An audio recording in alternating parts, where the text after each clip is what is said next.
and ciao. What are we talking about today? I don't know yet. I just turned the camera on and said, I'll start filming and think of something. Pretty much a terrible idea, but maybe it'll come to fruition and it'll win. Okay, we'll talk about the economy. The local economy. Yeah, we talked about that before. We can talk about it again. The first quarter has been a bad quarter for small businesses and stuff like that in Vietnam. Some crazy amount of number. I can't find the article now, but like the most amount of small businesses ever in this quarter closed their shops today. Not today, the first quarter of the year, first 2 months. Technically not a quarter, just the first 2 months. Smash the like button if you don't mind, helps with the algorithm. Got some photo taken over here. Try to go around behind them.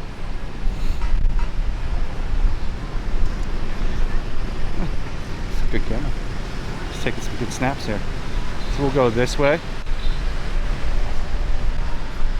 Oh, it's photo time again over here too. I mean, we are on like photo street, so like it kind of makes sense, to be honest with you. Lots of photos taken. She's out there in like a clubbing dress, ready to hit the club. So yeah, the main thing you see is like a lot of this. So like a lot of closed places, a lot of places that did fine before the whole CCP virus, and then they just couldn't weather the storm, you know. And there's all kinds of reasons for this. I kind of talked about it in this street food video I just did, but I'll expand more on it here to kind of explain. Quite a few businesses around Winway have gone under because, well, they relied on tourism. They just relied on random people walking around here because it's a tourist location, tourist hotspot, and without that, they're suffering greatly. The wind is strong there. I hope this footage is usable. I mean, this wind is next level gnarly strong. It seems everyone has a high-end camera here. I have seen so many kids with high-end, like $3,000 to $4,000 cameras. I don't know how. Like, are they renting them from their school, or are they just saving up? I mean, it's a pretty big buy, like purchase. Are they using mom and dad's, or I see more high-end cameras here than I have pretty much anywhere. You see it all the time. But yeah, I mean and now they fell out of Vietnam was like in this list, this like top 20 list of countries and economies that were doing well through the COVID thing, and now they've been dethroned off that list because of this third wave. Let me get you the exact list that I'm talking about, because I was just reading the article here. Give me 1 second. 1 second, please. And consumer good prices rise to an 8-year high, which is weird that consumer prices, she doesn't want to be on camera, she's running away. You'd think that they would be going down. Hold on. Oh, some dude caught a toddler out of a window in Hanoi. Saved its life. Pretty cool. Resilience ranking. They were in the top 10, now we're down to 19 after the third wave. I mean, to be fair, this whole third wave is all in that one province up north because late detection, super densely populated. It was pretty much just the late detection of it in the densely populated area.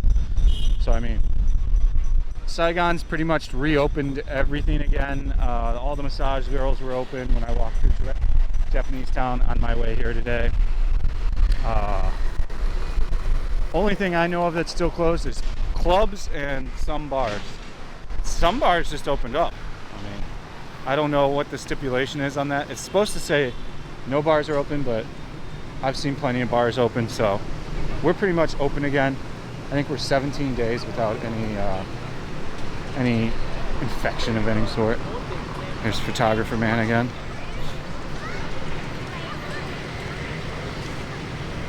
It's a very big look here. It's like looking like a princess. For me, it's not my thing. I'm not into that. It's not my cup of tea. But it seems to be a very popular style and look here in Saigon. So yeah, the restaurants I see really hurting are like niche restaurants. Like I've talked about that French restaurant a lot. I imagine that French restaurant did pretty good business pre-COVID when like tourism was here. That guy has 0 customers like every day now. Other kind of like expat joints like that, like, you know, Westerner style food and stuff. I think some of them places are suffering as well. Of course, I mean, just in Saigon alone, in District 1, I've seen hundreds of businesses close and get redone. Japantown's had quite a shift of change. Lots of things closed there, but then another company come in. Lots of chain companies are going into Japantown now. Like there's a Pho 24. They built a GS Mart. They built another GS Mart on the inside. They Sukaya Curry, which is a chain from Japan. There's a Thai hot pot chain that's getting built that used to be a really popular tourist eatery drinking spot that had incredible business on the weekends. That got that went under, and now that's becoming the commercial hot pot place. So it seems like the little guys aren't having the best run at things. Now I talked to a lot of these, like this lady we just passed here that sells the Delat pizza. She said business is normal. Like most of the small like food stalls and stuff are doing business as usual because they didn't rely on tourism that much for their sales. You know, that they rely on Vietnamese, and we're still here. Vietnamese still here, so their businesses have kind of gone unaffected. It's larger scale places that cater to niche markets that are pretty much suffering now as a direct result from the CCP and the ongoing thing. You know, I think it's kind of insane to think that all this is going to be over by the end of the year and everything's going to go back to normal. That's just not going to happen, guys. It's going to take a long time to get everyone vaccinated. And then there's going to be some kind of process after the vaccination. So, like, it's not just going to magically one day be open. And I always think there's going to be some kind of quarantine for the next 2 years, any country you're going to. Now, I think the timeline will change with vaccinated people. My guess is 2 to 4 days when you're vaccinated when a country opens for travel again. We'll see what the Philippines is going to do since they're kind of gearing up to do it. Thailand's still a 14-day quarantine, and I wouldn't want to do that. I'm just not going to waste 14 days of my life. Unless like I'm going there to make a serious amount of money or for some really extreme reason. I don't see how I could do that. I mean, that's a you decision. Still got to get on this bus. The one girl that YouTubes as well here, she already did the bus. She did it back in January. Her channel's pretty cool.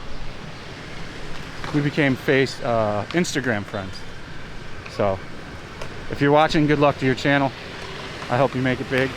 Just keep grinding, put out videos every day. Keep the content good.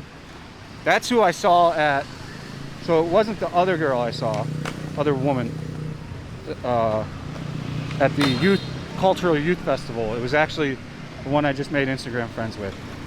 She has the Osmo 3. That's who I saw vlogging. I don't know if she saw that video where she's in it, but she's in it. I don't know if I used that footage. Maybe I didn't use that footage. I scrapped a whole day's worth of footage there because, yeah, well, no need to talk about it. But I'm going to do this bus probably. I should do it tomorrow since I'm not going to be really outside vlogging unless it's at night because the UV is so high.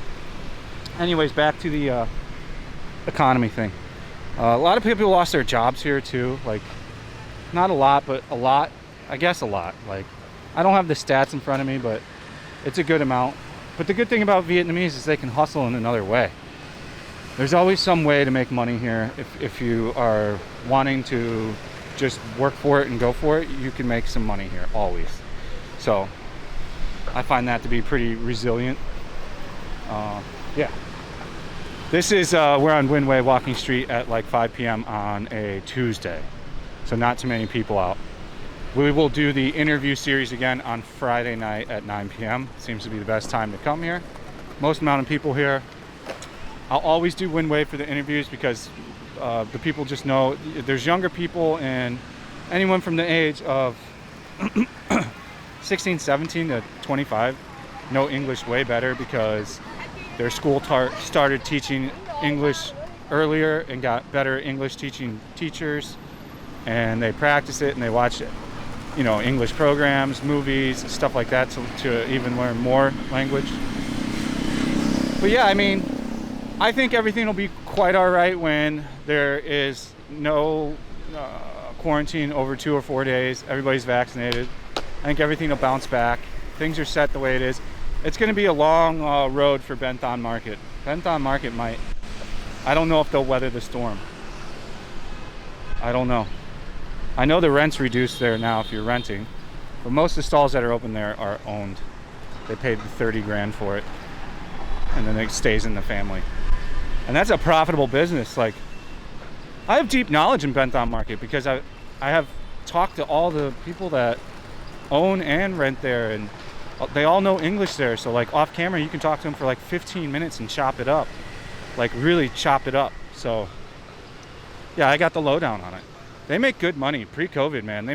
You can make $3,000 to $5,000 a month there, $6,000 a month on a really good month. So I mean, yeah, they're doing all right.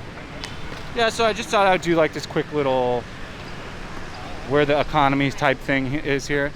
You wouldn't really notice that much has changed, to be honest with you though. If you go into the mall, people are shopping, people are buying, people aren't panicked, people aren't scared. Life seems very normal here, aside from people wearing a face mask everywhere, as where it just used to be pre-CCP. Always wore a face mask on your motorbike or when you were sick so you didn't give it to someone else. So yeah, I hope you guys enjoyed the update. I hope the footage isn't shit because of the wind. I appreciate you watching. Smash the likes button if you can do that. Helps with the algorithm. See you on the next one. Peace out.